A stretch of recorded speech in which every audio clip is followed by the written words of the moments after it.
માન્ય અધ્યક્ષશ્રી, આ વર્ષમાં કૃષિમાં 1,40,000 કરોડની જે જોગવાઈ કરવામાં આવેલી છે તેમાં હું મારી માગણીઓ રજૂ કરું છું. માન્ય અધ્યક્ષશ્રી, 2025-26ના વર્ષમાં આ જ હાઉસમાંથી દેશના નાણામંત્રીએ ખેડૂતોને કેસીસી ધિરાણ 3 લાખથી વધારીને 5 લાખની જાહેરાત કરવામાં આવી હતી, પણ આજ સુધી કોઈ પણ ખેડૂતને 5 લાખ કેસીસી ધિરાણ આપવામાં આવેલું નથી.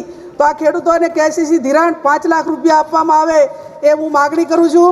માન્ય અધ્યક્ષશ્રી, અતિવૃષ્ટિના કારણે ગુજરાતમાં ખેડૂતોને જે રાહત મળવી જોઈએ, જે એમને મદદ મળવી જોઈએ એ મદદ આપવામાં આવી નથી. આમ તો મોસાળમાં મા પીરસનારી હોય, પણ અતિવૃષ્ટિ જ્યારે ગુજરાતમાં થઈ ત્યારે કેન્દ્રમાંથી કોઈ પણ પ્રકારની મદદ અહીંયા ખેડૂતોને આપવામાં આવી નથી.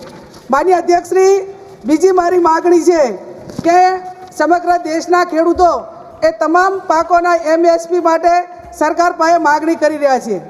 ખેડૂતોને એમએસપી પૂરા મળતા નથી, એના કારણે ખેડૂતોનું શોષણ થાય છે. વચ્ચે વેપારીઓ વધારે નફો કમાય છે અને ખેડૂતોને પોતાના જે પાકોનું મૂલ્ય મળવું જોઈએ એ મળતું નથી. ગુજરાતની અંદર નાબાર્ડ દ્વારા મગફળીની ખરીદી કરવામાં આવી. એ મગફળીની ખરીદીમાં 2 ક્વિન્ટલની મર્યાદા અને 2 હેક્ટરની મર્યાદા નક્કી કરવામાં આવી.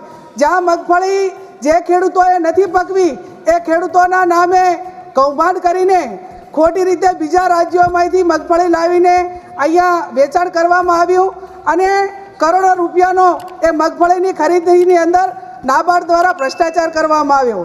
માન્ય અધ્યક્ષશ્રી, જે નાબાર્ડની અંદર મગફળીની ખરીદી માટે કરીને મંજૂરી લેવામાં આવે તેની અંદર પણ લાખો રૂપિયાનો ભ્રષ્ટાચાર કરવામાં આવે છે.